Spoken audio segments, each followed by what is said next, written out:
সেদিন কিন্তু কিছু জিনিসপত্র কেনার ছিল, তাই চলে গিয়েছিলাম ব্যারাকপুর স্টেশনের দিকে।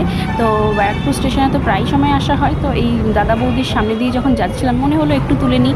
তো এততলা বিল্ডিং, তবু কিন্তু মানুষের জায়গা হয় না। তবে বিরিয়ানির টেস্ট তোমরা তো অবশ্যই জানো, অসাধারণ, তাই মানুষজন কিন্তু তাই লাইন দিয়ে খায়। এখানে কিন্তু পুজোর সময় প্রচুর লাইন পড়ে যায়। তার অপোজিটে কিছুটা এগিয়ে গিয়ে কিন্তু আরেকটা দাদা বৌদি রেস্টুরেন্ট আছে, এবং তার পাশেও কিন্তু আরেকটা দাদা বৌদি আছে, যেটা হচ্ছে রোপটপ, মানে প্রাকৃতিক সৌন্দর্যের সাথে খেতে বসো। তো এখানেও তোমরা জানো, আসতে পারো।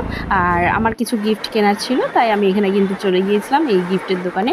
তো এই গিফটের দোকানে কিন্তু আমরা প্রায়ই আসি, এখান থেকেই আমরা সমস্ত গিফট নিই। আর রিজনেবল প্রাইস, মানে রিজনেবল মানে তোমার দাম, জিনিস অনুযায়ী দাম একদম পারফেক্ট। এখানকার দাদার ব্যবহারও ভীষণ ভালো। তোমরা চাইলে ব্যারাকপুরে যারা যারা থাকো আমার মতো, তারা কিন্তু এই দোকানে আসতে পারো। কত সুন্দর সুন্দর যে গিফট আইটেম আছে, তোমরা না দেখলে বিশ্বাস করবে না। আর আমরা কিন্তু যতবার আসি গিফট কিন্তু ভীষণভাবে পছন্দ হয়। পুরোটাই দাদার উপর ছেড়ে দিই, দাদা কিন্তু পছন্দ করে আনে, আর আমাদের পছন্দ হয়ে যায়। দেখো এখানে মা দুর্গাটা কত অপূর্ব, কি সুন্দর লাগছে। তোমরা যারা যারা নিতে চাও তোমরা কিন্তু এখানে আসতে পারো।